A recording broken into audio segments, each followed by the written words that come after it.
Awadi bon c'est un grand boo xamante ni il a toujours existé Awadi ba nga koy dégg ba tey jusqu'à présent da nga koy dégg si génération am muy grand yi muy sama génération muy boy yi si ginnaaw ñëpp di wax hip hop bi ni nga seen prophète ñëwaat na xam nga ñëwaat pour tegaat si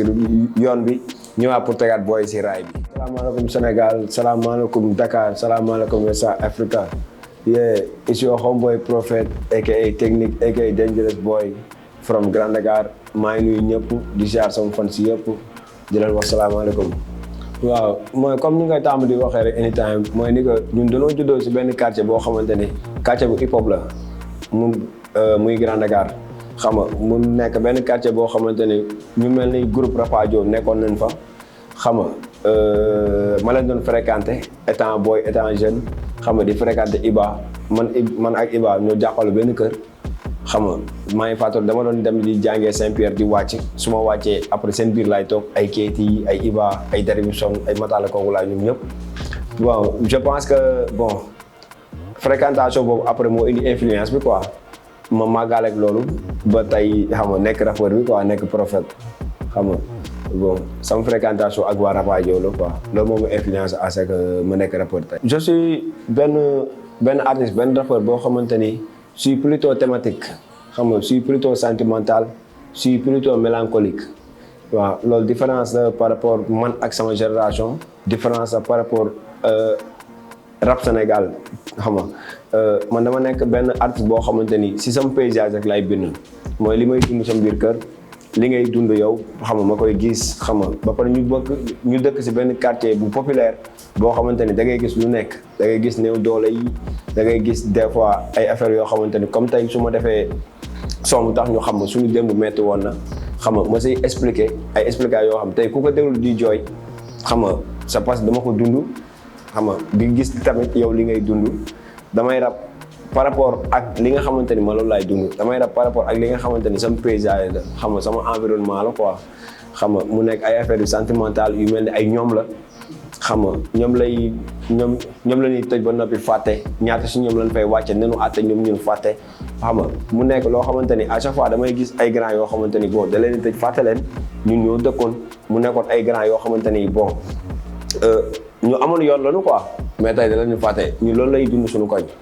comprends nga tey da ngay dugg benn gàlle prophète boo xamante ni mu la leen ni que fii nii cin taajoo fi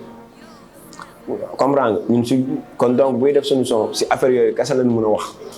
xam nga loolu mooy sama différence entre man ak rappeurs yi mooy li nga xamante ni loolu moo nekk sama entourage man si loolu kese laay wax ko woon. bon gars yi ñu bëri ñi ngi naan ni que prophète instant dafa changé xam nga dafa xaw a gën a jege côté musical bon am na ñoo xamante sax dañuy naan ni que côté mbalax. maa ngi gis des fois gars yi di ma sànni xeer loolu si côté Facebook parce que récemment ay clip yu ma mujj génnee demee noonu mais bon ñu xam ni que rek musique day dox quoi comprendre nga am na foo xamante ni foofu lañ tolloon si par rapport ak lu ñu waroon def si côté thématique instant bi musique day dox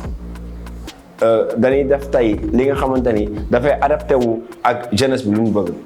dafay adapté wu ni nga bëggee conscientiser boy yi da leen di fekk si lu nekk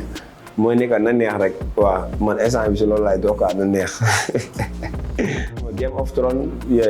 génn le 7 décembre passé lu tax mu tudd Game of Thrones mooy ni que dama ñëw pour jëlaat sama place si game bi toog naa lu yàgg ay des années yoo xamante ni kenn déggul woon prophète kenn xamul woon si la laa nekk domaine et tout xam nga ma raar après si diggante bi am na ay boy yu bëri yoo xamante ni génnoon nañu xam nga ñëw nañu fël. kenn déggu ma woon ma génne sama album Game of Thrones mu nekk album boo xamante ni bon gars yi nangul nañ ma ko xam nga si écriture si rap si musicalité bi xam nga demee na et tout maa ngi si delluwaat gars yi bu baax a baax njukkal parce que ban defee conférence de presse bi si jour bi la album yëpp jeex danoo génne suñu album ñu tiré 1000 exemplaires si jour bi la yëpp jeex comprendre nga gars yi maa leen di remercier bu baax a baax si côté boobu parce que xam naa ni que ñu doon xaar prophète xam nga bon di woo ñëpp tamit à ce que ñu gën a suivre prophète parce que exemple am na affaire yu bëri yoo xamante ni mi ngi waaj mooy comme fu ma teg sama bët rek mooy Game of Thrones ni album bi tudd xam nga ñëwaat jëlaat sama place si trône bi. ñu ngi jël suñu yoon xam nga je pense que ni que xam nga mi ngi évoluer quoi xam nga à chaque fois ñuy jéem a teg jéego xam nga si côté yëpp nag si côté yëpp si côté tey boo xoolee ñuy waayal benn concert boo xam ne day dem Sorano xam nga suñ fa jógee tamit war nañ dem Paris xam nga war nañ ñibbisiwaat décembre tamit war nañ jël Grand Théâtre kon donc je pense ñi ngi suñu yoon rek di dem suñu yoon quoi. xam na ni que seen prophète ñëwaat na xam nga dama ñëw pour mission dama ñëw pour dem jëli li ma moom si rab bi comprendre di woo ñëpp nag si événement bi nga xamante ni le 27 avril à Sorano xam nga di si woo ñëpp xam nga déjee ko DJ Awad yi xam nga di si woo génération yëpp muy grand yi muy sama génération muy boy yi si ginnaaw ñëpp di leen jox dox daje Sorano le 27 avril ak prophète di wax hip hop ni nga seen prophète ñëwaat na xam nga ñëwaat pour tegaat si yoon bi ñëwaat pour tegaat boy si raay bi incha allah dox daje le 27 avril. Awadi bon c'est un grand boo xamante ni il a toujours existé Awadi ba nga koy dégg ba tey jusqu'à présent da nga koy dégg si génération am loolu respect la bi nga xamante ni am naa ko si moom respect la bi ma am si moom par rapport ak sama premier texte ba may soog a rap 2005 Awadi ñëkk a suñu samay texte lii baax na lii baaxul kon donc loolu kese laa koy delloo quoi mooy ni que tey ñu rendre ko hommage joxal cër bi nga xamante ni moom la moom si hip hop bi di wax ni que tey grand yi defal nañ lépp dem studio yi métti woon na trop mais tey studio yëpp yomb na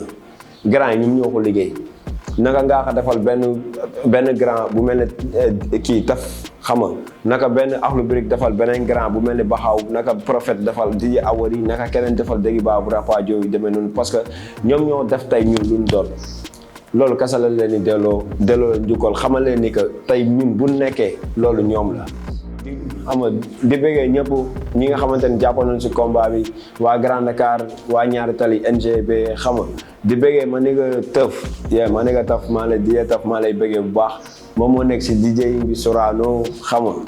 waa Grand Dakar ñii fa xam nga Bamo Vision xam nga grand yëpp daal di bëggee tamit ñi si jàpp bu baax a baax maa leen bëggee di leen shout out di leen walloo